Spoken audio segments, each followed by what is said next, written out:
Are you ready to listen to my dad Joe and Uncle Justin talk about sports? Now on with the show.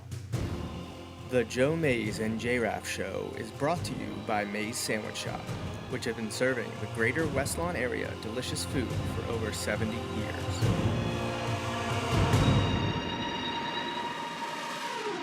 You are listening to the Joe Mays and J-Raff Show. Boring. A weekly podcast about sports since 2011, Don't you ever get tired of being wrong all the time? with a focus on football. 36-yard line of Philly. Shotgun snap to Hurts. Dropping back. Only one person rushing. Hurts looking, standing still, winding up. Long pass. It lands at the 20. No one is there. Zeros on the clock. It's over. It's over. The Chiefs have won. The Chiefs have won Super Bowl 57 on a game-winning field goal. Trailing at 10. At the halftime stop, 24-14, they go on to win 38-35. What a game. Now, here are your hosts, Joe Mays and Justin Raffoff.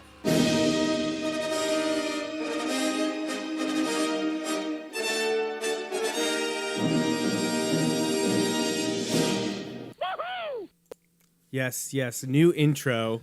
I don't like it. Caught us a little fan. off guard. It's Not a about fan. 20 seconds shorter, which Yeah. I think people in general are going to be happy about. Let me pull up the cameras, show our beautiful faces. Well, there's mine. Let me get Justin's up here now if I can find the proper buttons. There we go. Let's transition that over. we go. Get a good look at us here in the studio. Episode 371 of the Joe Mays and J-Raff Show, and we are here this evening to talk about Super Bowl 57, which was a week ago. At this moment, we were probably approaching halftime, and the Eagles were winning by 10. Yeah. And as we all know, that's Did not how it ended. They did not hold on to that lead, no. So I know it's been... Despite what someone tried to give me a hard time about, they did not blow a 10-point fourth quarter lead. yes. They blew a 10-point second half lead. Yes, they did. That is correct. It was a 10-point second half lead, but it was not a 10-point lead in the fourth quarter. I believe it was 6. Was it 6 points? I think it early was 6. fourth? Yeah, early fourth. But yeah, so we're here to kind of do an autopsy on Super Bowl It's a 57. good way of putting it. Right. Well, I didn't want to say in any other manner. The to post-mortem. Whoa! Something. My watch is talking to me as if I summoned Siri. I did not. So, no. I mean, I'm sorry for what went down last week. I know people are very upset about it, rightfully so. That's It's your team disappointing, loses a but, title. That's what- rough. Right. Well, That's the nature of sports. right. And as Nature of Philly sports. Philadelphia has lost 3 championships in the last 90 days. You know, technically, in 90 days, Yeah, yes. yeah. In the last calendar year, you can throw in the Philadelphia Stars of the USFL Yes, also falling yes, in the championship game. I just remembered that yesterday because the XFL 3.0 debuted yesterday. I watched the first game. I don't know if I'm going to have a, quote, fandom for that. I'm just going to enjoy watching football randomly. Like, I'll just be a casual fan. Like, if it's on, I'll watch it. If there's nothing on, I'll find it. So I was trying to figure out, like, what team am I going to root for, if that's a thing? Because there's no Philadelphia team in the XFL. There's close teams, but, like, I got a thing about New York and Washington as a Philadelphia sports fan outside of the Eagles. I don't know that I can get behind them. I like Right. Defenders as a name for a team, and it's been there plenty of times before. But I'm also partial to players that are local playing in the Yeah. XFL or played at Penn State and are playing in the XFL. Seattle Sea Dragons have Michael Mennett, who went Right. to Exeter. Right. So I was kind of favoring them. But a buddy of mine who hosts a pop culture, kind of like a geek nerd podcast, is working for the Renegades Okay. in Arlington. Well, there we go. And I watched that game yesterday. He's working communications for them on game day. So congratulations to Zach Arnold for fulfilling a dream of his on the side of his normal job. That's his passion, and that is his trajectory. That's where he wants to be, working in sports communications. And he's got a game day gig now with the Renegades. So cool. That was an exciting game yesterday to kick off the XFL season. I haven't followed much the last night or today what happened, but it's nice to have football as an option with the NFL now in the books. So Yeah, Super Bowl 57, come and gone, over with. Everyone's home from Arizona. And it's going to be a talking point for a while just because of our location. Right, And right. I don't think Eagles fans are going to be ready to move on until, honestly, probably baseball starts because Which, of the prospects of the Phillies thankfully- this year. Thankfully, so yeah, losing championships stinks. However, the Phillies going to November and the Eagles going until the week of pitchers and catchers reporting Right. is Way to is overlap awesome. those It's awesome. those seasons. And look, it stinks to lose the championship. Like, there's no getting around that. But it's, despite what, as much as it stinks, like, I'd rather make it than be what my team's. Okay, so let's just address these individually. Like the Phillies, like making it and not winning to a team that was projected to be there all year, Right. versus the Phillies, who some people thought could make it, but the vast majority did not, and they finished third in their division and all that stuff. But it's a very different situation. But the Eagles is different to a degree because they did win just 5 years ago, but the Phillies were pretty bad. Well, mediocre to below mediocre the last decade, So to get there, okay, it was awesome. It was awesome to have meaningful baseball games in September and October, And November. Right. That was awesome, and it was fun, and our kids now have gotten into it, Super into it, better right, for better so or worse. Right, exactly. And so it's one of those things where, you know what, that's just kind of the way it goes. And I talked to a number of people about this. I joked with you. Semi-alarming number of people came up to me on Monday at work and were asking if I was okay. They're giving you a welfare check. Yes. And I said, yeah. I'm disappointed, but it's just, it is what it is. I think a couple things factor into that. One, age, right? I've gotten older, and there's a bit more perspective with that. Two, and this is huge, the Eagles have won. Right. The Eagles have won. And I've seen the Eagles win. I've seen the Phillies win. I have some of that. Okay, it's not like it's never going to happen. Okay. A third part of it is I was watching with my son. I can't lose it while he's there. Keep you grounded a little Right. bit. And you know what? It is just, and this is a big part of it. And I talked about it with an Eagles fan that I eat lunch with most days. We talked a lot about it. A big part of it for me, this does not necessarily apply to everyone, but for me and this guy is, I don't hate Kansas City. Right. It was different when it was New England. The other two Eagles Super Bowls in my lifetime, they played New England, and they lost one to New England. And this is not a shot, but looking back, that was in the middle of the Patriots, one of their big scandals that involved Super Bowl stuff. Not necessarily the Patriots, but the whole Spygate stuff and how they seemingly knew plays and things like that was weird from those first three.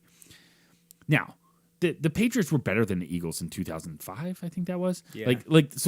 And the Eagles had a shot and they didn't get it done, right? But then the Eagles, in their first Super Bowl, take a backup quarterback and beat Tom Brady in arguably statistically his best Super Bowl. Right. And Nick Foles statistically wasn't as good, but essentially in terms of results, outplayed Tom Brady. Right. What? It doesn't get any better than that. And No, in it this doesn't. one, you have maybe the next goat, right? The baby goat. But the Right. ties with Chad, and for me, I'm really happy for Andy Reid. We talked about it last Saturday. Two Super Bowls, first ballot Hall of Famer. Andy Reid's first ballot Hall of Famer.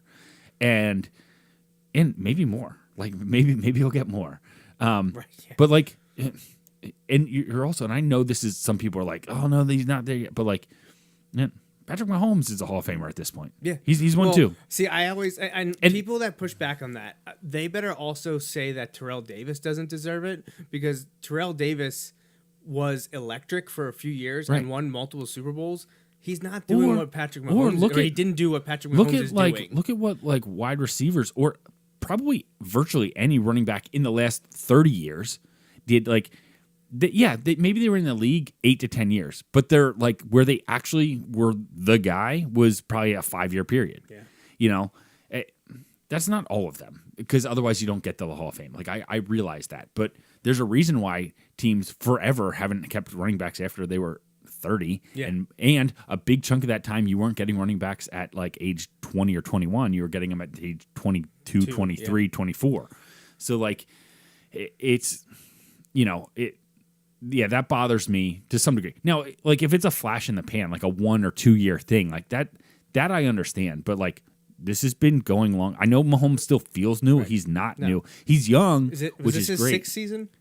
Because he was drafted in 17. I think it's his 6th season. He is 5th as a starter. 5th as a starter, Right. right? And in the 5 years as a starter, and someone ran this down.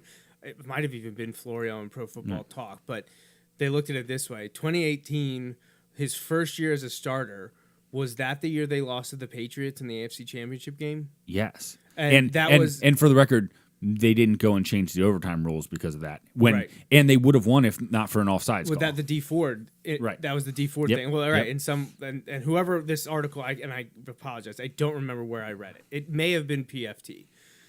They said 2018, they're a D Ford penalty away from going to the Super Bowl his first year as a starter. Right. The next year they go and win the Super Bowl. Right. The next year they go and lose the Super Bowl, and then last year it takes overtime, right, to Joe Burrow. Right. The Bengals beat him in overtime. Right. Like he's literally two plays away from playing in he's never played 5 straight. He's never played an away game, a true away game in the playoffs. The Super Bowl. Right, not counting the Super Bowl. And up until the Super Bowl, which was close, it was like what 1.5 points, something like that. Yeah. Like he's never been an underdog in the playoffs. Yeah. Now, which in theory makes sense if you're the 1 seed. A lot of times you're going to be Unless you're the Eagles with Nick Foles. Right, exactly. So like, but I'm pretty sure they got the let. But to go back, like I don't hate the Patriots. Whoa, hold on. Okay, careful. Actually, we'll go on there. Yeah, I don't hate the Patriots. I just strongly dislike them. Okay. Fair enough. But to go, I don't have those feelings for the Chiefs. I don't. And for the most part, I like a lot of like the stuff we talked about last week. A lot of the trash talk wasn't coming from the Chiefs, right, or the Eagles. It was coming from the other teams that those teams had beaten or didn't or avoided facing on the way there. Yeah, it was the 49ers, Vikings, and for Cowboys. the most part, minus Juju, like I feel like now to be fair, I really have cut down on my sports media intake this week, like fair enough, significantly, just because like I don't need to. Why would I do that to myself? Right. No, I completely agree. Like when the Phillies lost, I was like, I can't be around this. So like right now. every morning, I put on ESPN radio, and while I'm in the shower and everything, I know you're gonna punch me for that, and it's gonna get worse. But like I actually have really changed my opinions on 2 guys, Keyshawn Johnson and Max Kellerman. Yeah, like. Now again, listen, not to the point where I'm like, oh, I love these guys, but like I used to not really be able to stand either one of them. As long as you're not a McAfee bro, I gotta draw the line. Right, I gotta draw the line there. I'm sometimes amused, but we've had that conversation. Dude, I'm all in on New Heights, man. Like, that's my stuff. 100%. And I kind of feel like this will sound really weird, but you understand, like. Seeing like Jason Kelsey go through and like process some of the things, like I'm like, well, if he can get over these, I know his brother won and like there's a different thing, but like if he can be a certain way about this, like I certainly should be able to handle it. You know what I mean? I'm a fan. That's all it is. Right. But we talked about this. Like I willingly admit I care probably way too much about things like my team winning the Super Bowl or whatever. However, that's what makes it fun for me. And it's fun when they win, and it sucks when they lose. But listen, because I care, that's why it's fun when they win. Like if I did not care, like then in my mind I wouldn't care if they win. And that's fine. Like not everybody has to care. Like I get that. We joke about this every year. Like what do you mean? Like 2/3 of the country doesn't watch the Super Bowl? Like literally, like what do you What were do? the 210 million people not watching Super Bowl? What were they doing? Right. What were they doing? But at the same time, I'm like, I can't. That thought doesn't even cross my mind. I'll joke about it sometimes. Like if it was, and again, even now it would be hard. But like if it was like Patriots, like Tom Brady in Patriots prime against the Cowboys, like I would joke like, hey, I'm not watching the Super Bowl. You know what I mean? Like, but guess what I would do? Watch the Super Bowl because like I can't fathom not watching the Super Bowl unless I'm on the Jamaica trip and you're like on your way home at that time. Yeah. Those are the only Super Bowls I haven't watched. Would be that happened twice. But like, listen, that's what makes it cool. And I used to talk about this when I was younger. I know it's a little different just because of the way things have gone. But I'm like, I used to say like a Yankees fan will never understand like they will never appreciate the Yankees the way I appreciate the Phillies. Why? Because, and again, this was a long time ago, because they grew up with their teams being the best. They grew up with their teams like winning championships left and right. Guess what? I went through my team being awful, like historically Really bad. twice. Like, right. And then we've gone through that twice right. now. And then they win. And like, yeah, you know what? Like they don't have as many total championships, but you know what? That one means more to me than any of those means you're to you. 27 and or whatever. Obviously, I can't actually like quantify or qualify that. Like I can't do that. But you would never convince me that 2008 Phillies World Series means more or means less to me than any of the Yankees championships means to a Yankees fan. You know what I mean? Like now it's been since 2009, I believe. Like. So, like, you could have some Yankees fans who were, like, young and don't really remember that. Like, okay, like, they're starting to get to that point where the Phillies were. You know, like, there were some people where it had been a long time for the Phillies, but they had seen the championship. You know, I'd never seen a Phillies or a Philadelphia championship. Right. And so, like, the level of caring is what makes it great. It's what makes it stink. But, like, you get what you put in, and, like, I'm in on it. And so, like, you have to take the downs with the ups. And I hope, you know, I know it doesn't work like that. Like, I'd love to look at that Jalen Hurts performance, which I'm sure we'll talk about, and be like, man, I'm so pumped, you know, because, like, that's good things. I know it doesn't work like that. Look at it's been 1 year, but Joe Burrow, there's no guarantee you get back that next year, you know, like, but it's just, that's just the way it goes. And caring is what makes it awesome. Like, I would say, you know, both of us are now approaching completion of 4 decades here on this earth in the next, you know, which is insane. Year, 18 months, not quite 2 years. But I would say, honestly, my sports fandom is probably as high as it's ever been. What has changed is my reaction to disappointment. Yeah. Because I am fully invested in NFL in general. College football is very Penn State focused, but I still will watch almost anything. I don't say I know. There's also 130 teams, so it's not like the NFL where there's 32. But I don't know everything about college football. Right. But in general, like there's NFL, also college games football, that don't come on until 10:30 on a Saturday night. You know, but baseball, it's just Phillies. Hockey, it's just Flyers. Basketball, it's just Sixers. You know. Well, just quick side note. I saw somebody said that like.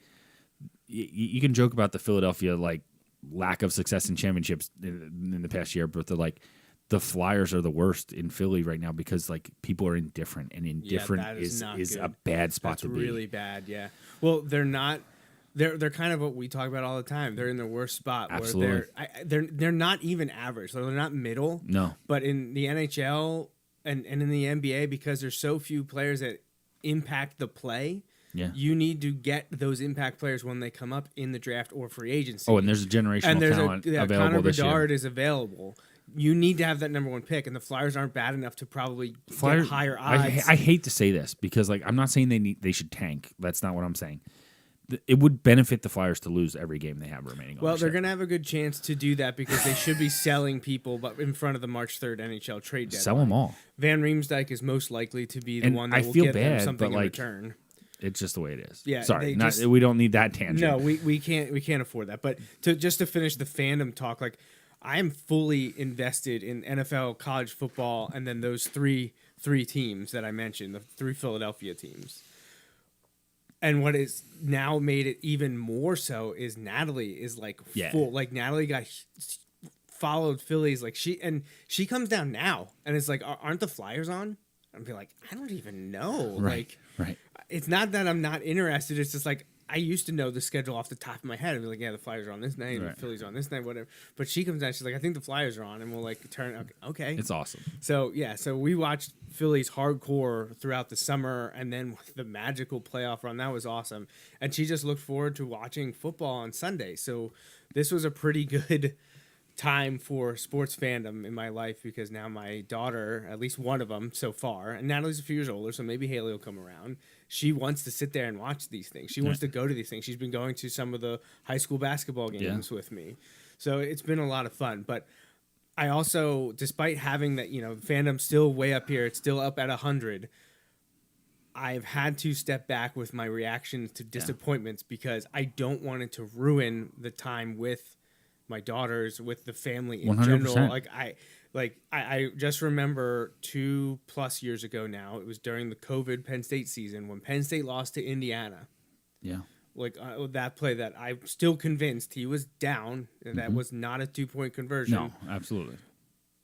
I just remember, screaming, being upset, walking out of the room for just a few minutes, and immediately having to turn it off. Now inside, I was still screaming. It was still bothering me, but I didn't let that affect my outside composure or what we were going to do next as a family. Right. Whether it was just eating dinner, whether it was watching a movie, whether it was playing a game, whatever it was. I was like, I'm not letting this impact because that's when other people will get upset with you. If you let the sports which then world it only makes dictate it worse. And everything now for you're you. not disappointed, but you have frustrations and anger or whatever over things outside of that game. And then it's just like, what am I doing? Yes. So yes, and the same thing, and I just try to make sure that I just let it go the best I can. And I joke about this, but again, you understand, it's not that I care less. It's just I am better at internalizing it, and I don't mean not dealing with it. It just means I'm reprioritizing. I'm look, right, yeah, and so it's gonna stink. And I didn't sleep well Sunday night, but guess what? I slept like a baby Monday night, and I finished 2 books this week. And now I did. To be very clear, I did not start either of those books this week. I finished them this week. One was pretty cool. The Last Fighter Pilot. It's about, and I think I sent you the book starts in the very beginning. It talks about the last official casualty of World War II was this guy who is a distant relative of a famous actress, and it's just one of those things. It's well, that's crazy, but it's a cool story. It's not a long read, but I reprioritize some of those other things, and like I said, I remove myself from a lot of the sports talk, not because, well, in part because I don't want to hear it, but the other part was I don't want to subject myself to that, get frustrated or upset about it, and then spend my time and energy focused on that. When instead, I'll take Austin and get the rest of his gear for his upcoming lacrosse season. He's trying lacrosse for the first time. That's awesome. And let's just things like that.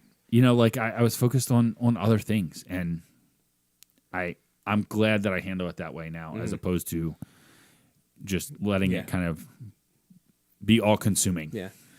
Yeah. So I can't remember if it was 2016 or 2017, but I just remember thinking how disappointed I was in myself after it was Penn State losing to Michigan State.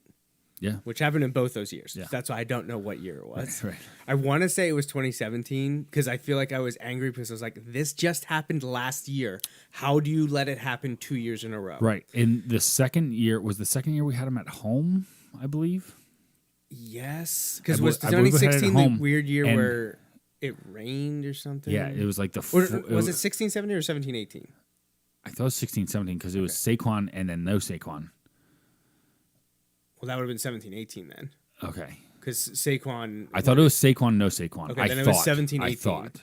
It was that would make more sense because 2016 they only lost 2 games in the regular season, and it wasn't to Ohio State and Michigan State. Right. So, so it must have been fall of 2018. They lost again to Michigan State after the same thing happened in 2017. They blew a lead to Ohio State, and then they lost the next game to Michigan State. That happened 2 years in a row. And it was that in 2018, I believe, that I was so despondent for I ruined the rest of the Saturday because I couldn't get over how angry I was with the way that game went. And then ever since then, I've been like, take 5 minutes afterwards, compose yourself. It sounds ridiculous to non-sports fans. No, but I completely get it. Yeah, I know you get it. I know you get it, and most of the people listening probably get it too, whether live or in podcast form. But yes, but I just there were bigger things then, and and I'm hoping now to teach Natalie that disappointment will happen. Now she already witnessed it with the Phillies. Well, that's she's already got that under her belt. To be honest, as much as it was tough, it was harder for me in the moment. It was harder for me 2 weeks before that when the Bengals lost on that field goal for and you Austin. had to let Austin know. Right. Well, right. That was harder. Now, in the corresponding days, obviously the Eagles one was harder because I cared more about that one. Yeah. But yeah. So anyway, but that fandom piece is tough, but that's all part of the gig. So let's talk specifics about the game now. Okay. So first up, do we want to go broader, look at stats and players, or we want to look at moments in the game? It doesn't matter to me. Well, I mean, let's start with the biggest thing that I think most people were discussing, and I feel like there's various levels to this, and that's the penalty at the end of the game. Oh, yeah. Second year in a row that it happened. I wanted to, and I did not. I wanted to go back and watch the one against Logan Wilson on the Bengals because I remember being very upset to be honest, last year. I don't even remember it from last year because I was kind of, whatever. I wanted the Bengals to win. I didn't really have anything against the Rams, but I'm not a Jalen Ramsey fan, and there are just people on the team that I was just like, "What?" No, and I really like Joe Burrow, and I know there's some people out there that think that's crazy. Yeah, I don't. But he doesn't bother me. I don't know the people that. But same thing about Mahomes. There are people that trash him all the time. I'm like, what has he done? Unless you are a Broncos, Raiders, Chargers fan, right? How does anyone else in the maybe the 49ers because he came back and beat you? You might have. But some that's your also problem. On you. But I don't understand how you don't like some of these young quarterbacks. Right. I don't want to get into the Josh Allen thing because I'm biased in that regard. I fit into the Chiefs, Raiders, Chargers, that thing with Mahomes. Whereas I can't with Josh Allen. I just can't. But I don't understand why people don't like Patrick Mahomes, and I don't understand why people don't like Joe Burrow. They're not at Brett Favre, Aaron Rodgers, Tom Brady level of tomfoolery on and off the field, and each of those in varying degrees. Okay, I would take Tom Brady over Rodgers and Favre every day of the week. By the way, then I don't just mean on the field. Yeah, honestly, Brady the last 3 years has not bothered me at all. Did I want him to beat the Chiefs? No, I didn't. Right. But Brady being Brady these last 3 years, we've talked about it. Honestly, it doesn't bother me. What bothered me is that I want to dislike him, and he made it harder to do. He made it harder to do. Yes, absolutely. So, why am I bringing that up? Oh, because the Bengals lost last year. Right. I wanted Joe Burrow and the Bengals to win. They lost. There was and I believe I was very upset that they called this, but I wanted to go back and rewatch it because I didn't want to be talking on both sides of my mouth and be, hypocritical about what I said. But I didn't go back and watch the Logan Wilson foul. What I remember at the time, or what I'm thinking I was saying at the time, was he did not grab him at all. There was contact, but there was no grabbing.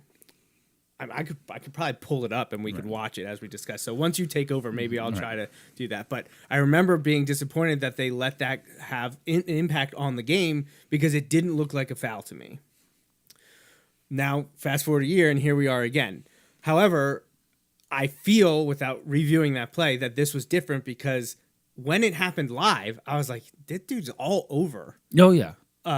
Him. Right. And then the replay showed he was grabbing him. And I was like, that's a flag. Right. There was not anything in my head, and I tried to leave my bias aside that I wanted the Chiefs to win, that And this goes back just to the championships games we had discussions about, because didn't it happen the Bengals Chiefs game? On a few occasions, people were talking about the refs and like, if it's a foul in the first minute of the game, it's a foul the last minute of the game. Right. And that opens up Pandora's box of the other part of this that we're going to get to. Right.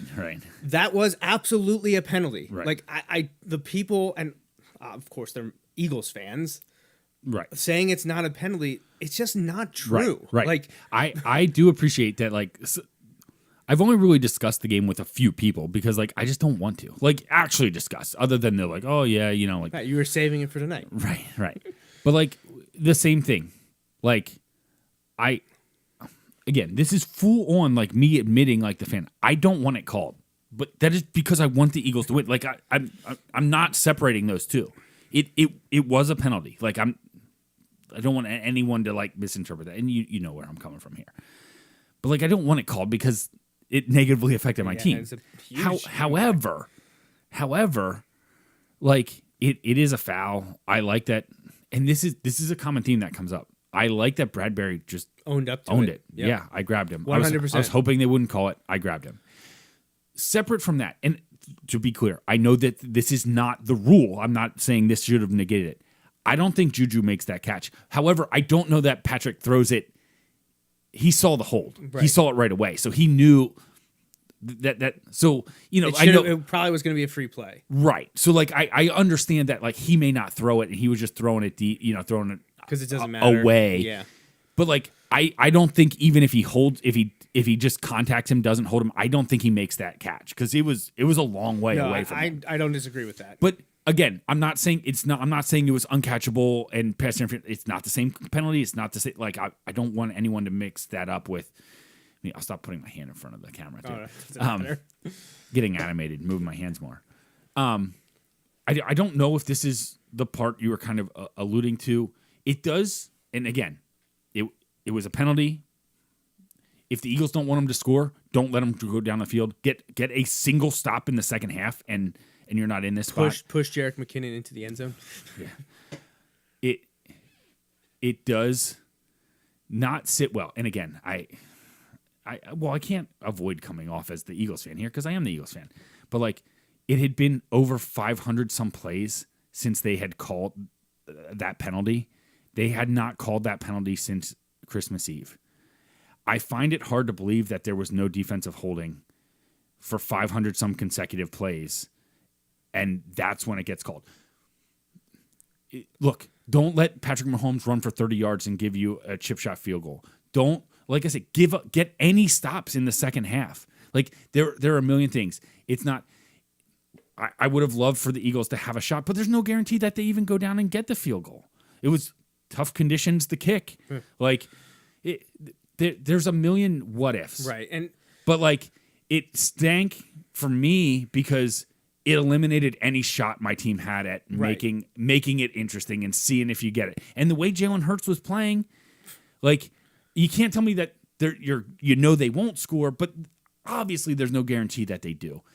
If you wanted to win the game, the defense had to do something in the second half, and they did nothing in the second half. That's basically what it comes down to. Yeah, it was definitely a failure by the Eagles defense. And to be clear, like just to finish, it was a penalty. Like I wish it wasn't called because that's the pure fandom, and because it's such a meaningful thing. I'll never say that. Oh, I'm glad they called it. No, but it was a penalty. Like I that's just the way it is. I can't fully remove myself from that fandom. Like I feel like I can do a decent job of it, but that's the part of me that like, no, I wish they would have blown that call. I wish they would have blown the call. They didn't, and they got it right. But like the fan in me is like, I wish they would have blown it. Like, so I choose like the Eagles defense got exposed in the second half. Instead of railing on Gannon or the players, the mixture of the two, I choose to believe that was a complete amazing adjustment from Andy Reid and Eric Bieniemy and Mahomes in the offense. Last Saturday. Like, how incredible last was Saturday, I told you who scares me the most.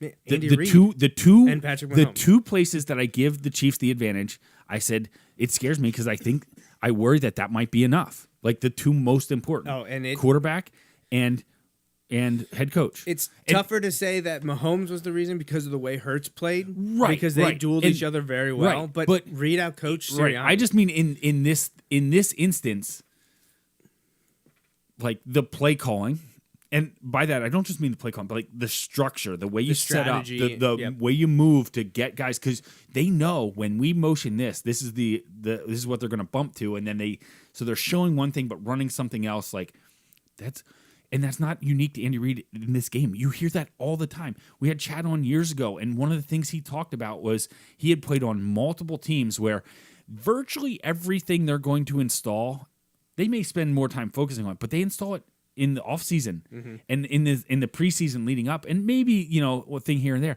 He's like, Andy's installing stuff all the time. There's new stuff all the time. And so, like, that's who he is. And that's who he's been for 20-some years. That's part of why he's going to be a first ballot Hall of Fame coach, in my opinion, and similar don't think right you're to your wrong, opinion. so. And so, like, yeah. So, like, and here's the thing, like,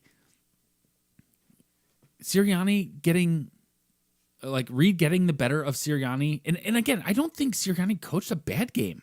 And Hurts played a great game. Like, but that can be separate from Mahomes played great when he needed to. And Reed set him up for success. Yeah. Like, and he executed. It was, and separately, it was a great Super Bowl. It was a great Super Bowl. Like, teams... I feel like teams like succeeded. They went, they made it happen. I don't know.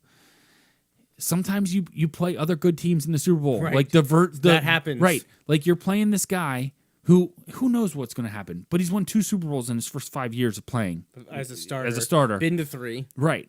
Made the AFC championship game every year. Right. Like sometimes it happens.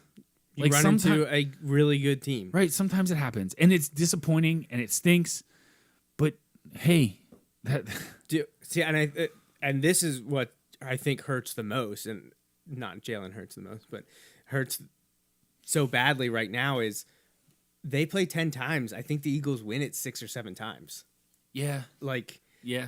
The Chiefs are very good. And because of Mahomes and especially Andy Reid, they are going to win games that maybe they weren't expected to win, which I think this is a prime example of. Right.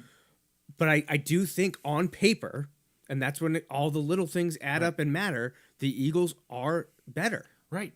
And even there, like, players made plays. Like, it's not like one thing. It's not like, there are a couple things. But it's just... It happens. Like, that's what happens that's why you play the game. Like, you never know what's going to happen. You never know what's going to happen. So, but it's not like the Eagles failed me. I don't know. I don't know where we're going to go next. I have a million different things. I want to wrap up the penalty because I have a couple more things to say. But hopefully, you understand like my take there. No, like, I'm with you. I understand. Well, to me, the Eagles overachieved this year. I think players were better than people expected them to be. I think they made the right decisions personnel-wise throughout the season. They were, by and large, healthy. I know Hurts was hurt. I know Goddard was hurt, but those games didn't necessarily matter. Right. They were fine come the Super Bowl. I think both teams were technically fine by the Super Bowl came. We can discuss Mahomes' ankle, which actually we will shortly. But the last thing about the penalty, and what I was going to say we'll probably get to when I mentioned it earlier, was that's a penalty no matter how you slice it, no matter what your biases or fandom are, that was a penalty. It should have been called. It was called. What I understand from Eagles fans or NFL fans that feel like they're deprived of a good game is if you're going to call it then, you call it always. It's the consistency, which we had that same discussion 3 weeks ago on the show in the conference championship games. Yep. I just want consistency. Right. Now, and I believe I missed this play because I putting the girls to bed, whatever. There was apparently another play where Bradbury did something a little more egregious and it wasn't called. Is that true? earlier Yeah. in the third quarter, I think Yeah. it was, and I Yeah. believe I missed that. Right. So I didn't have that visual representation in my head. Right. So do I want consistency? Yes. Right. But there's also, and I know people don't want to hear this, but this is a group of 8 humans on the field watching 22 other humans run into each other. They can just miss things. Right. Maybe They they don't missed have it. slow motion. Right. Maybe they they don't missed it. have replay. Right. They could have just missed Right. it. And I don't think in that moment that the official's saying, hey, I'm going to throw this and end the game right here. Right. I don't think. Like, I think he's thinking that's a penalty. And, Right. and it was. And it was. And Yeah. the one earlier, I think it was, and they didn't call it, but he could have been looking at a million different things. I know they all have techniques and there's certain things, but like, I don't think people understand how hard that is. No one has Like- any idea how NFL refs, the MLB umps, Right. how difficult those remember jobs that are. website? Yes. It was, I think it was. Can you make the but like, call? can you make Yeah. the call? That was insane. We Like, both did pretty well. We though. did really well. Now, a digital rendition of it versus doing it in Right, live in person right, with right. thousands of people watching you is a little bit different. But no, it's an incredibly difficult job. And there's always going to be discussions about should the refs be full time? Is that feasible? That could be an entire episode. Right.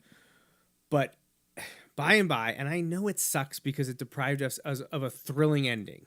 I mean, we still got almost a walk-off field goal Right. in a game with a comeback with 2 incredible quarterbacks.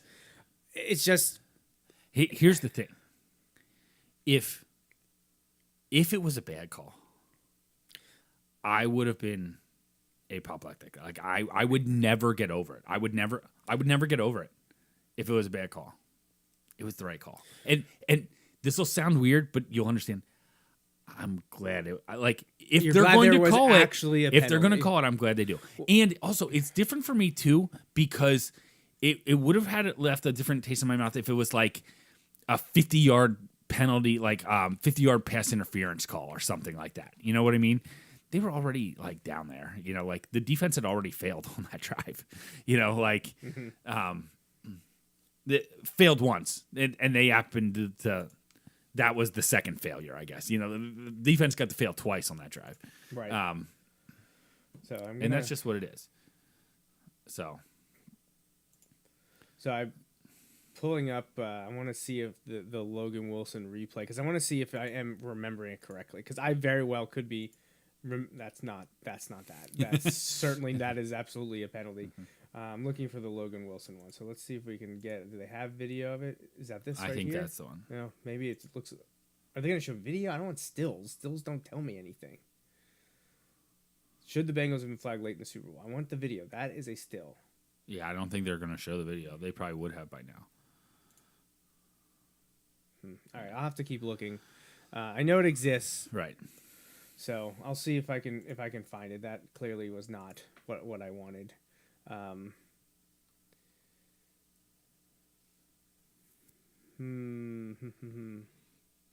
Yeah, well, I'm not going to waste time looking for it, but I will watch it after the fact because I would like to see if I am remembering it correctly. But yeah, so we kind of touched on it. Jalen Hurts played phenomenal. You know, all but, you know, it's tough for me. I saw people giving him, like, I saw grades and stuff, and he was getting like an A minus. To me, you lose a fumble that's recovered for a touchdown. I don't know that I can give you an A. So I was a little bit surprised that people were saying like he was the fumble away from being an A plus. If you lose a fumble the way he did and it's returned for a touchdown, Right. that's rough. I mean, that's literally the only thing that I could blame him for. Right. Like he did everything else nearly perfect. I saw a stat today. It's the NFL. There's only been 4 games where a quarterback has thrown for over 300 yards and had 3 rushing touchdowns in the same game, which is a crazy stat. You know, like, but like, it's only happened 4 times. He's done it twice. He has 2 of those games already in 2 years, essentially as a starter. Wow. Yeah, like if I take anything away from the game, like because the fumble was like a fluke thing, it wasn't like a ball security or like a, you know, like again, and I don't mean to like pile on Wentz because like you know we defended Wentz. I probably defended Wentz longer than I should have. We probably defended him for too long. Yeah, but like the holding it too long or being loose with the football, it wasn't that. Like it just was a freak thing that just happened. But so like like if I'm encouraged, and I know there are lots of questions, and I already mentioned there's no guarantees you ever get back, but like there's no question to me that like Hurts is the guy. Like because I don't see how you can doubt him. Right, you look at that. Don't. So he had the worst play of the game for him to let it be a tie game. They get the ball back. What's he do? Lead them on a 17-play like touchdown drive like next. Like no, all right, so you screwed up. What do you want to do? You want your guy to answer it. And guess what he did? He answered it and went on to score the next 10 points, and they had a 10-point lead at halftime. Like, you scored 35 points in the Super Bowl. You need to win the game. Right. And I know you're going against Patrick Mahomes, so maybe we distort that from whatever numbers we've talked about, that we kind of talk about those for our different teams that we root for. What number do we need our offense to get to? We know in the NFL it's a little higher than in the other teams we root for. But, like, you score 35 points, you need to win.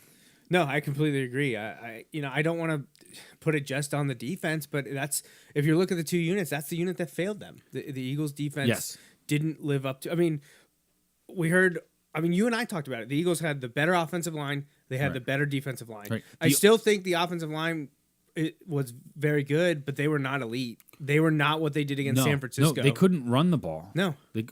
Outside of Hurts ran the ball. Outside of Hurts. And Gainwell had a couple. And Boston Scott had a couple nice runs, but they weren't able to run the ball the way they need, the way that you expect them to be able to lean on them and run the ball, which in part may hurt you in the fourth quarter. Now, some of that they needed to come from behind and needed to pass, but the only sack they gave up was on a play where Hurts ran out of bounds a yard behind the line of scrimmage. Like, yeah, well, so I brought up the offensive line because we talked about it so much. And I said during the San Francisco game. And I said at the time, because I didn't want people to think I was like dogging on Hurts. I wasn't. I said, you're just seeing one of the best offensive line in the last at least decade in professional football. This is what the Eagles are doing. They are elite. This is the best line in football by far. Ross Tucker was talking about it all summer long, about how good the Eagles' offensive line was. And by and large, game by game, it was absolutely on display. Right. They didn't really do it in the Super Bowl. No, and they weren't bad, but they weren't by and far better. Right. And that's a huge play in the game. Right. Hurts' fumble came after a false start penalty. Yeah. On Samalo, who I believe is a free agent. Yeah, and I was reading stuff today. He's as good as gone because he's so good. The Eagles aren't going to be able to afford to. Well, they also have a guy or two that can plug and Cam play. Jurgens is going to go in at either center or guard, depending on what Kelsey decides. Yeah. Right. And they have Jurgens for the next 3 years under uncontrolled contract. Right. Well, and Dickerson too. Yeah. So the cupboard's not bare. They're going to go through some changes, and it would suck to lose two guys if Kelsey would hang it up. Right. Honestly, I feel like right now I'm leaning. I think he's coming back. Yeah, I don't know. I know he said he wasn't ready to make that decision. I do like that he's not making the decision right now, but I know they're also going to have another baby, and Yeah. So we'll see about that. But the bigger failure of the Eagles, I think, was their defensive line. Absolutely. I'm shocked that they were not able to get pressure on Mahomes. Yes. And is that a credit towards Andy Reid, Bieniemy, and the scheme, or is it were the Eagles just not on their game? I don't know. I think it's some of it. I also think a big part, and again, this is one of those things where it was for both teams, but I do think it hurt the Eagles more was the field. The field, yeah. Let me rephrase that. I think it hurt the Eagles' defensive line more than it hurts the Chiefs' defensive line because Chris Jones, I know he lines up different spots, but a lot of what I see, and I don't watch every Chiefs game, he blows up the middle. He does, yeah. He's like Fletcher Cox 5 years ago. Right. Like that kind of pressure. Most of the time coming up that center guard area, right? The Eagles' pressure, for the most part, comes off of the edges. Edge. Yep. And you saw, time after time, and again, both teams, those edge guys, they run at that 45-degree angle and get under the tackle's arm, and they couldn't do it. You just couldn't do it. Neither team. But I think that neutralized some of the edge pressure, and they weren't able to generate any other pressure. Again, both teams had to play with it. Offenses, defense, nobody. That field was awful for everyone. I just don't understand. Right. You see Oklahoma State trying to throw the NFL under the bus, saying that's because it's supposed to be this way, and the NFL added this seed to it and grew ryegrass, which is known to be slippery on top. Like, I just am like, Well, they should've- I sent to you, I was like, they should have had Penn State Should do have it. gone to Penn Right. State. Clearly. But like, that was frustrating just from a standpoint of like, how is this not the best field? You know, Right. like, Well, honestly, there was and it's equally as frustrating to know that like when all these players from all these teams are always like, yeah, Arizona's always awful. Like the field's always awful. You're like, wait, what? Like, how is this not addressed? No, now to be fair, they thought they addressed it. Like, you know, by not having them play on the same field they play on all the right. time. But that was Like, something that I mentioned to I think maybe my dad or someone. Are they overthinking it by having a field designed just for the Super Bowl that's Yes. raised a year and a half in advance? Yes. Wouldn't you rather have a field that is established, Right. is ready to go, has been Right. used? And they put it in 2 weeks before. The Cardinals were out like of the playoffs. Why was it not installed the week after the season? You know, like let it go 4 weeks. Like I just don't. And again, I am not a turf I was just management going to expert, say, we're not turf graft scientists. but like We can play them on TV if you wanted like, a crappy, but- if they're going to pay somebody $1 million to develop a crappy field, I think I can do Yeah, that. I could do that. I could yeah. do that. So that was frustrating on lots of levels. I do think, and again, this to be clear, I've made this point multiple times today. I have trouble completely removing myself from this, like the fandom from it. I think that hurt the Eagles' defensive line more than it hurt the Chiefs' defensive line. I don't think that's why they lost. You know, like, well, let me phrase that. Not getting pressure is a part of the reason why they lost. But, like, I don't think the sole reason they didn't get pressure was because of the grass. Right. I think it was a factor, but it also was probably a factor as to why the Chiefs couldn't get some pressure. You know, like, I think it made it really goes both hard. ways, Right, exactly. But, like, it was disappointing because you're like, oh, man, pressure is something we're going to need, and they didn't even get close to pressure. I mean, they did a few times, and Mahomes was able to escape. But, like, some of that's on him. You know, some of that is he's great at that. So, speaking of Mahomes being able to escape, I know there's some people that believe that he wasn't as injured as he was saying he was. I don't believe that to be true. Do you mean like in the Super Bowl, like when? Well, they, I'm like, leading up to it. Okay. People saying he wasn't. Well, it's also been 3 weeks since it happened. right? And I also heard like reports saying like, yeah, you watch practice and he seems fine. Like I feel like the reports were like, yeah, it's gonna like nag him a little bit in certain movements, but for the most part, he's okay. Like that's what I thought. And maybe I misread the room, but like that's Well, what I thought the consensus was. I- like it's been 3 weeks, and like I you know, assumed he was going to be like 70 to 90%. Yeah. He wasn't going to be 100. You're going to need 4 to 6 weeks. That's what, like, if you Right. listen to any broadcast that has ever said someone suffered a high ankle sprain and then the prognosis afterwards, it's 4 to 6 weeks. The really bad ones require surgery and it can be 6 to 8 weeks. Right. It happened this year. right? I don't. But then he tweaked it. Yeah. And I thought Chad was coming in. Like, I thought for sure that I Chad was screamed, coming in. Dear God, no, don't let this be happening. Like, and that's not a knock, but like, it's one thing to root against the Chiefs when Chad is helping Mahomes. But Mahomes is backup, yes. It's another if he's in there, like, and I'm leading like, the team down the field. I'm like, no, to don't let this score happen. against the Eagles, Right. In his last game, which we knew about beforehand. right. We knew about beforehand. I did not want that to happen. Did not want that to happen. Well, I see. I was on Let me the rephrase opposite that. side. This could go Right. either really good or really poorly. Right. Like if he does what he's done the last 2 playoff games and he comes in and is like the hero, Right. good for him, but like I'll never get over it. And I've already done this with you once, Chad. We've talked about this, you and I. Like I was at the game when he threw Yes. the touchdown pass, And we with- still talk about it where they put 2 seconds back on the clock. over 17 years later. Right. Not that I'm bitter. But like, you know, like I've already had that happen once. I didn't need it to happen again. Like with him directly. So Well, yes. I was sitting there in the basement at my sister's house with my brother-in-law, with my dad, with Natalie, and with my cousin Matt. And we're all sitting there, and we see his ankle get tweaked, and Chad starts warming up on the side, and I'm like, "Oh my God, this is happening!" Right. And then the next series he comes out. I'm Right. just like, Right. crazy. And then we got to halftime. Right. Chiefs are down Well, 24-14. and I said right away, I'm like, this is going to be like half-hour halftime. I was like, there's no way he's going to miss time in the second half. Like, I'm like, I think he's going to be good to go right, because and so they'll be able to do whatever they need to do. And right, so It's I'm the sure Super Bowl. they Like- retaped him, they iced him, they warmed him, whatever. probably could have given him a shot. You hear about that If stuff they all needed the to, time. right.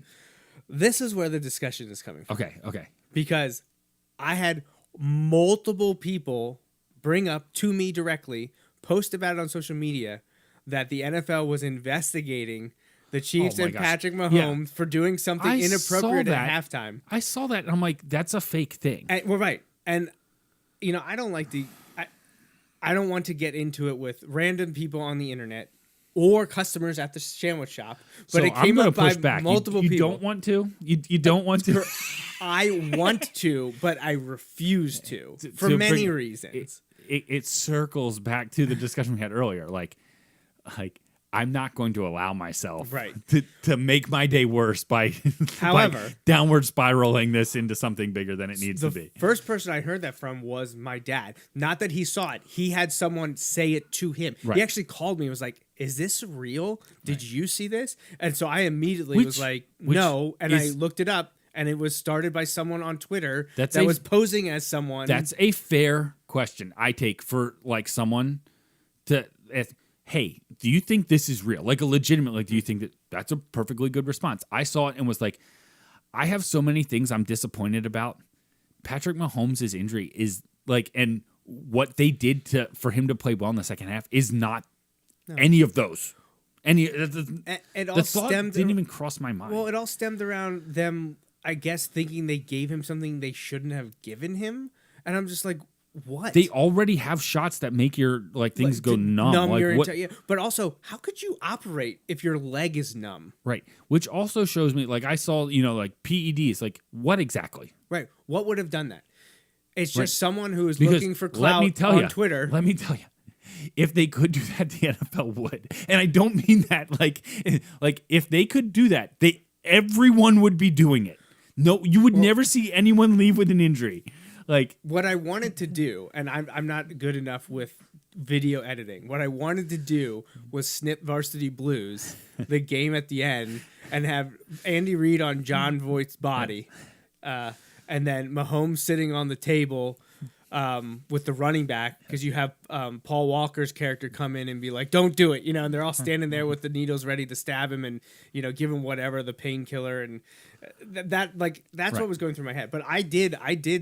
I don't want to say snapback because I was very careful about not getting overly animated about it. We had a woman wearing her Eagles jacket. This is actually the same person who was featured on the WGAL newscast when they came to interview us, and they spliced it with my and Corinne's Chiefs shirts and this woman's Eagles jacket. She came in and was kind of just like generally wondering, or she was like, "Oh, did you hear they're investigating Mahomes?" And I immediately was like, "Yeah, that's not true. Like that was started randomly on the internet. I actually found what the post that I think started it all. I was, and it was like, yeah, they gave him something at halftime they wasn't allowed, like PEDs or something like that. And I'm like, they're allowed to give him medical treatment at halftime, and they didn't give him anything illegal, right. Like and I'm not trying to say that like I know that, but what are you going to give him that's going to help? What are you going to give him? Right. Like I'd like to know what they would give him that would have helped in that situation. Listen, I'll refrain from that full comment I was going to make, but like I'll revise it to this comment. Joey, you and I both know that everyone's an expert on everything. I know. Like that was me being an adult there, because what I was going to say was much more pointed, and I'll say it to you after the show. Well, and I do have a bunch of things to talk to you about after the show. I texted you about. Yeah, I talked to my dad about it already. I let him know. But Wilson football related, good stuff, but not Super Bowl related. But overall, really, really good Super Bowl. It was a great Super Bowl. I hate that there's a I'll cloud. never watch it again. No. I hate that there's a cloud of literal fake news about it circling. Hopefully that dies down quickly. I don't like that a penalty helped decide the game, but the penalty was warranted. Right. We could have a discussion about consistency, and that's fair. No. I don't like the intense feelings. I understand the intense feelings that Eagles fans had after that.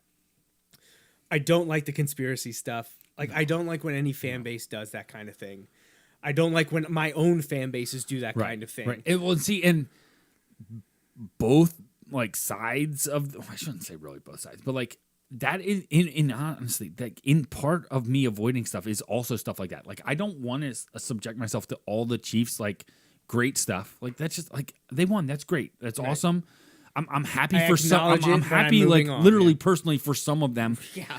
But I don't need to like go through it to the same level I would normally like through any other sporting thing. But at the same time, like I don't want to hear. I'll just summarize it all by like excuses for stuff or like especially like made up stuff. Like I just don't like I have enough things that I'm frustrated or disappointed in. I don't need to be frustrated or disappointed about fake stuff too. Right. Like right. like Completely I have fabricated. enough disappointment in the things that actually happened. I don't need to have like fake rage or anger about things that didn't even happen. Right. Again, a lesson I feel like a lot of people could apply to lots of things. Like, there's enough to be worried about. I don't need to worry about the stuff that doesn't actually happen. Yeah. Oh my gosh. You said it. That's for sure. I couldn't believe the. I don't want to bring that up. No. On the show. I was going to say something, but I don't even want to go there. So, congratulations to the Eagles. Incredible year. Sorry, it couldn't end with the trophy because that was a great team. Right. And it stinks because there's lots of questions because there are some veteran pieces there, but they also have a lot of contributors who are really young. And they've been able to like develop some guys like Jeff Stoutland coming back. Like that's huge for the offensive line, no matter what that offensive line looks like, because he's proven that he can develop guys, which is huge. Having guys like AJ Brown and Devontae Smith and some of those things, like that's all huge. And I'm excited for that. And again, I know like the fumble was there. You can't eliminate it. But like I watched that game and just end this season, and I look at Jalen Hurts and I'm like, man, I'm excited that he's my quarterback, for the foreseeable future. He answered all those questions. I'm excited about that. Need to know. Right. Like, and that's what we said. Like, if you would have told me this time last year that, hey, listen, Jalen Hurts is going to play well enough, and at an MVP level, and play a really, really good game in the Super Bowl. Right. Like, what more could I ask for? I was saying, like, what we need to know is he the guy or not? Right. Like, that was the biggest thing that we needed to get out of this season. And we've certainly seen he's the guy. Now, they have lots of questions. Yes, there's going to be huge cap questions because you're going to need to sign Jalen. Jalen still has a year left on his contract, but like you're going to need to sign him to extension, and you need to do it this year, in my opinion. But having that extra year gives you some cap flexibility for that time. I use that term loosely, right? But like because you're not just straight up franchising him, like and having that contract start necessarily technically immediately. Like there's some things you can do to give yourself at least a little wiggle room. You can spread it out over that other year and some things like that. But pay the man. Like there's no doubt. And by all accounts, it seems like the Eagles are going to do that, and they're going to start to, like I don't feel like they've gone the Baltimore Lamar route there where there's any hard feelings or anything. Like I think both parties will get it done. And if anything, it's tough, but like that's the area, like the cap manipulation is the area that what's his name? Howie Roseman is the best at. Yeah. Like that's what he's best at. That and fleecing the Saints. Like that is what he is best at. So like I just feel like look, do they have some tough things ahead because of like some cap situations? Absolutely. But if anybody can get it done, Howie Roseman is the guy to get that done. Now, there are questions about drafting stuff, but like he's parlayed that too. Like I mentioned this last Saturday, like all but AJ Brown of the starting offense were drafted by the Eagles. Right. Like I saw one report that says they think Miles Sanders is going to Miami because they don't think the Eagles will give him the money he wants. But I mean, I love seeing I'd Sanders hate in to see Miami. I hope. I hate to see him leave. I don't want to like dig Philly, but I hope Miami uses them more than Philly did at times because I feel like there were times that they just kind of forgot about the running game over the last few years. Yeah. Not counting Jalen Hurts. Right. No. I understand what you mean. But okay, that's fine. Right.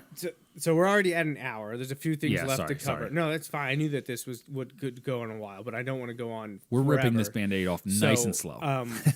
And the only other topic I want to talk about, and we're not going to do it tonight. We can push it to another time. The next time we're on, we can talk about it because it's something that'll bleed over into this season. Okay. Is the short yardage fourth down plays yeah. with Jalen Hurts.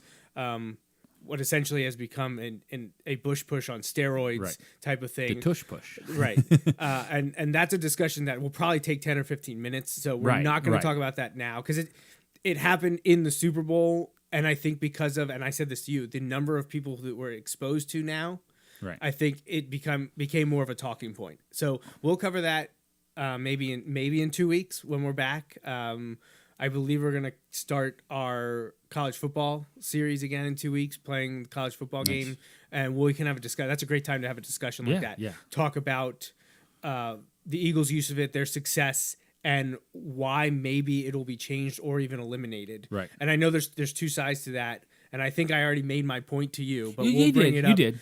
We'll And again, dissect it just to be completely. clear, I'm going to have a hard time removing myself completely, like the fan completely from that. And we have that discussion all the time. So that is something that we will discuss in the future. It won't be next week because next week we're actually doing Bulldog Hour. So we are starting our Wilson football show. We always do like a winter update. That will be next Sunday, February 26th, same crazy. time. I don't know what we were hoping to have a guest on each of these off-season shows. I haven't got confirmation of any of that from anyone, mostly because I haven't asked anyone. We've had discussions about who we want, but I haven't actually officially reached out for this specific episode. So we'll be talking about Wilson football next Sunday. So in 2 weeks, the first Sunday in March, which I think is the 5th, March 5th, we will be playing college football on Xbox and talking about NFL. And we'll do more of our 2023 preview because we didn't really get like early season, like early predictions, just like who's going to be better, who's going to be worse, where can we think some players will go. Not the actual like preview we do in May, June, and July, but just like early thoughts on the 2023 season because it's right before March Madness.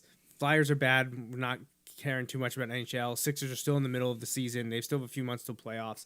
So we'll play college football on Xbox and we'll talk NFL offseason and maybe who we think could surprise or disappoint next year, just as a fun topic. And then we'll do the Eagles short yardage situation in 2 weeks.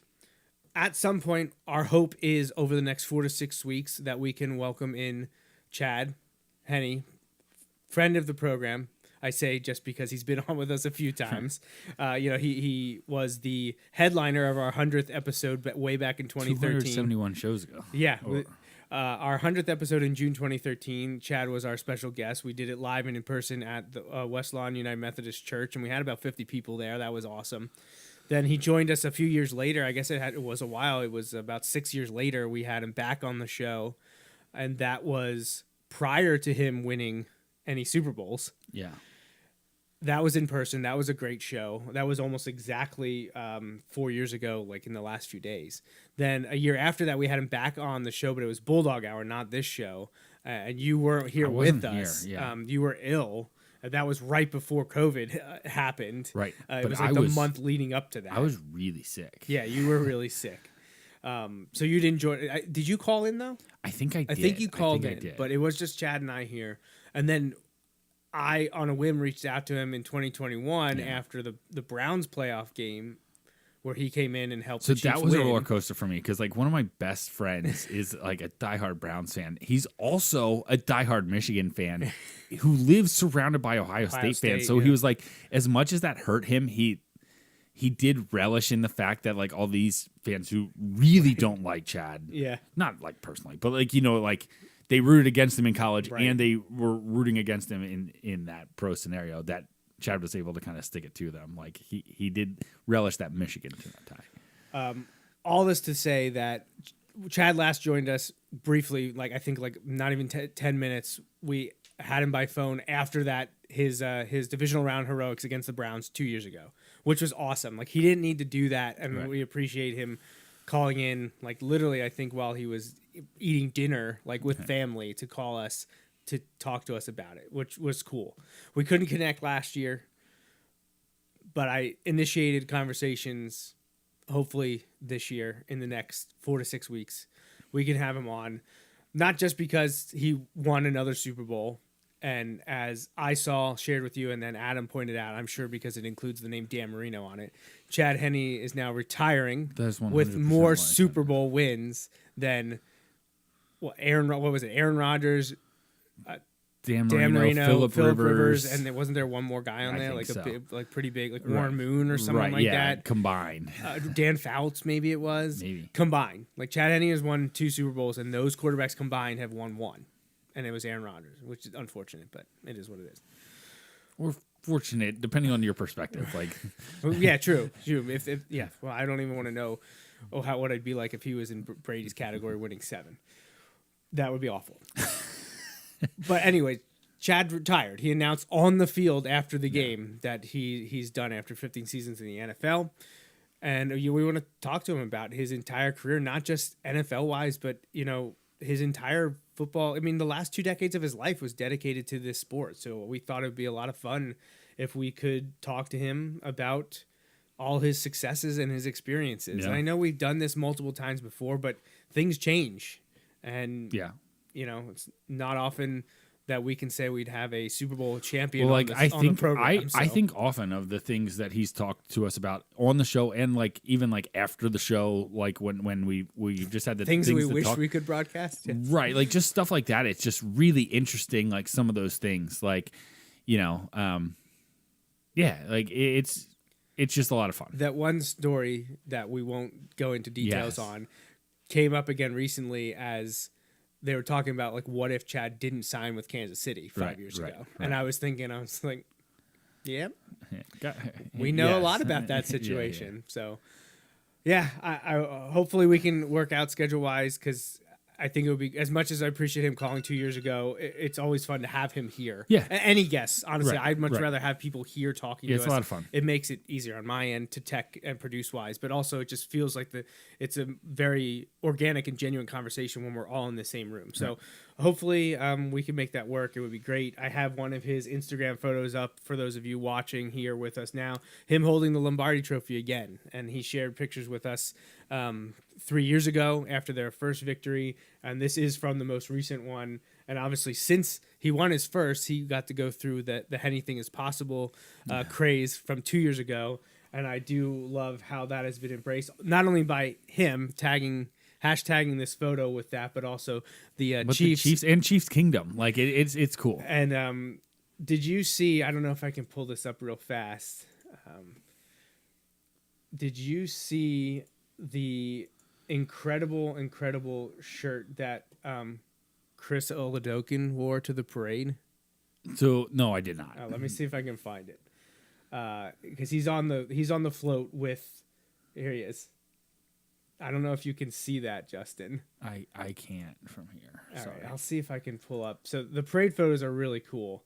You can see him wearing it there. There's the one, and there he is right there with Chad. There it is. Oh, there. So it's I can't remember the name of the company, but I immediately found that shirt because it's like that's going in the archive. That's But cool. it's got photos from the game that spawned Anything Is Possible. So yeah, it's really cool. I mean, you have a guy wearing your shirt with Patrick Mahomes pointing at it. Right.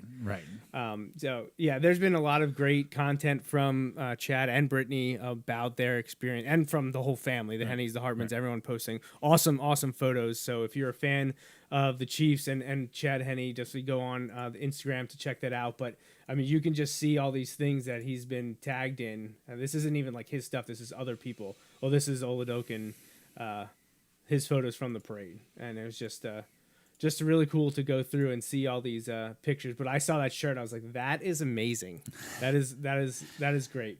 That is a good one. So yeah, lots of cool photos from everything. This one, you might be seeing that one in a promo for his appearance on the show, just letting you know. And a lot of these photos that he's tagged in are just from people at the parade too. It's not That's I know cool. the one I was showing that was the Oladokun's account, Right, and the right, Chiefs posted great ones too. And But Chad's it's got like plenty. Kingdom Crew. But this is just people that were on the parade route taking pictures and then tagging him And then you can find him and just look at, like, that's an incredible photo. That was not taken by the Chiefs Right. or a Chiefs player. That was taken by someone in the crowd. I'm assuming had a really good camera, though, because it's an incredible picture.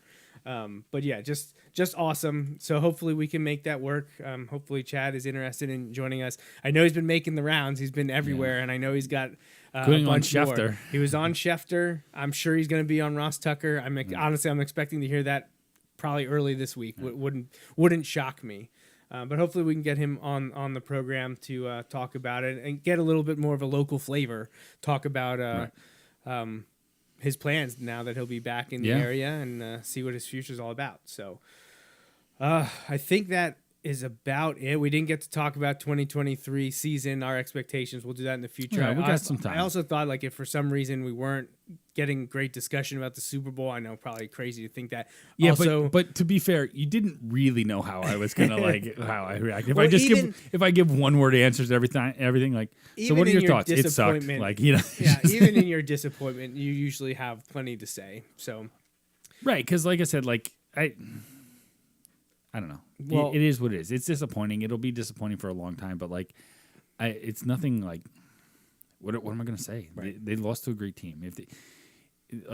If they would have lost to, I said this, like, and this isn't a knock on them, but like, The if they would Jaguars. have lost to the Jags, like, I wouldn't be able to handle that. Like, I wouldn't, because I don't view the Jaguars as better than them, and I don't necessarily view the Chiefs, but like, I view the Chiefs as really good and perfectly reasonable that they would win. You know, like, how funny is it that you you played and then picked out the two teams coached by former Eagles coaches? right. Would the Peterson one have hurt more because of its recency? No, because like, in part because like You're just so happy It's because he's different- the one that led you to the yeah, promised like land. he won. Like he won. Like, and he was a victim of decisions made elsewhere. Does that make sense? Like, I fully feel like he was the fall guy, and they felt like they needed a fresh start. And again, like the Reed situation, but obviously very different than the Reed situation. But I think it was best for everybody if they just kind of went their separate ways. It just happened much quicker than the Reed one went. But I'll forever be indebted. He won the Super Bowl championship in Philly. Like, So we got a few people chiming in here throughout the program. My dad saying that both Logan and Natalie are Cowboys fans. Logan is 100% on that wagon right now. He doesn't understand why, so that could change because his dad's an Eagles fan. as he gets older and wiser. And then my mother-in-law saying that she was a Natalie Haley fan, which I agree. I am as well. Your mom said, "How about those Ravens?" and laughing about it because it was a rougher year than I thought it would be for them. And I don't know what's going on with Lamar, but again, that'll be for a future show. Well, so here's the key right now. The Eagles cannot let the Jalen Hurts, I say situation, just meaning like they need to get they can't let it devolve into what the Ravens have done Yes. with, and I don't even know like who's to blame for that. Like I don't. It's actually, I know who's to blame for that. The Browns and Deshaun Watson are to blame for that because Well, they true. really. But he's representing himself, right? Yeah, and he always has. That's a weird situation too. Yeah. Last thing was Brent says he heard Chad's looking for jobs at local sandwich shops. Well, if So- he is, I think he Yeah, I said I think we could probably find a spot for him. So, last thing to mention, non-sports related, but I would be remiss if we didn't mention Thon because Oh, man. this weekend was the Penn State Dance Yeah. Marathon, and once again, despite not canning and still having restrictions from COVID stuff over the last Right. few years, still breaking records. They raised over Unreal. $15 million this yeah, last that was year. so cool. I think the reaction when we saw them live stream was, "Oh my gosh!" Like just like an audible like gasp of like 15 million. It was so cool. Yeah, it's always awesome to see that, and when the numbers are that big, it's Right, kind of unfathomable. records make it even cooler. But even if they don't, even if it's down from the Right, like even it's if still next just year's 14, it's still it's $14 amazing. million. It's amazing. Right. I got my homemade Thon captain shirt on from 16 years ago. Was when my senior year with Kelly and Adam Just at think, Penn State. soon it's going to be as long since you did Thon as the kids will be old Right. that are doing Thon currently. Yeah, I always look at it like, how many times have I gone through high school or through elementary school? Through whatever primary education. 12 or 13, depending on how you look at it with kindergarten. How many times have I done? Well, I'm almost 3 times through that in age-wise, you know. But then I look like 16 years, like in a few years, I'll have done an entire life that I would be starting at Penn State again. Just think, like, it won't be too long till we're going up for the weekend to cheer on Natalie as she's dancing. Yeah. You know? Oh, God. So, well, anyways, this shirt was made for me by my sister and our neighbor and friend Alyssa. And I sent a picture to Corinne the other night when I put it on. It was honestly just a coincidence that I pulled it out to be a sleep shirt, but a great fortuitous timing with Thon this weekend. Yeah, it's an incredible event. I'm sure by now everyone watching and listening to this show knows about it. But if you don't, visit thon.org. 6ABC has been doing a great job over the last decade now promoting it throughout the weekend. It's just, largest student-run philanthropy in the world, raising money to conquer childhood cancer. I'm not really sure how you could not get on board with that. So congratulations to all the Penn State students that were involved in running the event this weekend and raising funds over the last, it's not even, I say a year. Fundraising doesn't really start till like August. And honestly, it might even technically be, it used to be like September for canning, which isn't even a thing anymore, which boggles my mind that they can raise this much every year and not have that additional revenue source. So excellent job as always. So congratulations to the entire Penn State institution, the students, alumni, all the corporations that help out. I know people have their angst for corporations, but none of that would be possible without them, both to run the event and to financial donations. So kudos to all of them getting involved. And I just love to see all the news coming from Penn State Hershey Medical Center and the Four Diamonds Fund for all the support and the great things that they're doing with the event and the money that comes from it. So I think that was it for me. I don't know. You got anything else? I'll say happy belated birthday to Uncle Rich. Yeah, I mean, we mentioned sister. it last week. Right. Yeah. Also to your sister. We mentioned them last week, but we'll mention them here again. And it was this day a year ago we celebrated our 75th anniversary at the sandwich shop with our event where we sold sandwiches for 75 cents. It was a crazy day. Not planning on doing that again anytime soon, but we're a year into 24 it. years. So. 24 more years. You got $1. I said to my sister and my dad, I was like, 100 is the next. I'm not doing it at 80 or 85. Like I think we should do it at 77. That's think next year. Think about how awful that would be with the change for everything. Oh gosh. Well, had to have tax on the 75 cents. I did consider saying to them, can we do it where tax is included so people can just hand us 3/4? Right. But then people were buying 4 or 5 of them anyway, so it didn't matter. Right.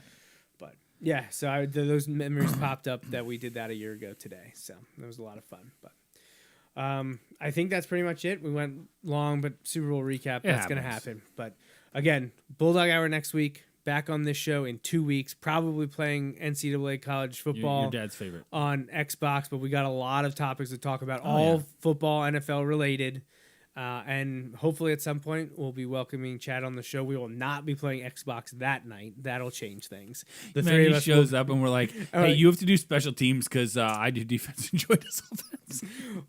Honestly, I know he was at one time a gamer. I've been online playing Call of Duty with him and Chris before, but that was a long time ago now. I'm wondering, hey, you're retired now. You got to, if you don't have a new Xbox, it's time to get one. There's a college football game coming out in a year. So yeah, well, hey, that's something that I'm going to add that to the rundown of the questions to ask Chad. Is he going to get back into video games? Or maybe he's been this whole time and just didn't know that he was still doing that. Madden's a huge thing, even with the NFL players now. So, all right. That's it. That's it for us. Thank you, everyone, for tuning in to listen to episode 371 as we recap Super Bowl 57.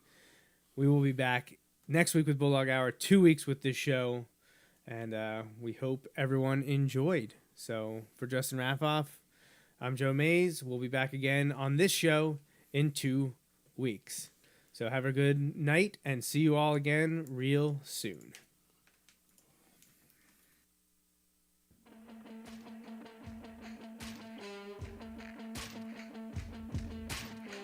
That's a wrap on this episode of the Joe Mays and J-Raff Show. brought to you by May's Sandwich Shop. You can watch each weekly episode live on Facebook, Periscope, or YouTube. Be sure to like, follow, or subscribe to the show on Facebook, Twitter, YouTube, SoundCloud, Apple Podcasts, and Google Play. You can also rate and review us on many of these platforms as well. We'd love to hear from you. Send your emails to the Mays Sandwich Shop inbox at joemaysandjraff@gmail.com. The Joe Mays and J-Raff Show is a part of the JMNJR Radio Network, home to other productions such as the Bulldog Hour, Tangents with Friends, and Nat Chats with Dad. Until next time.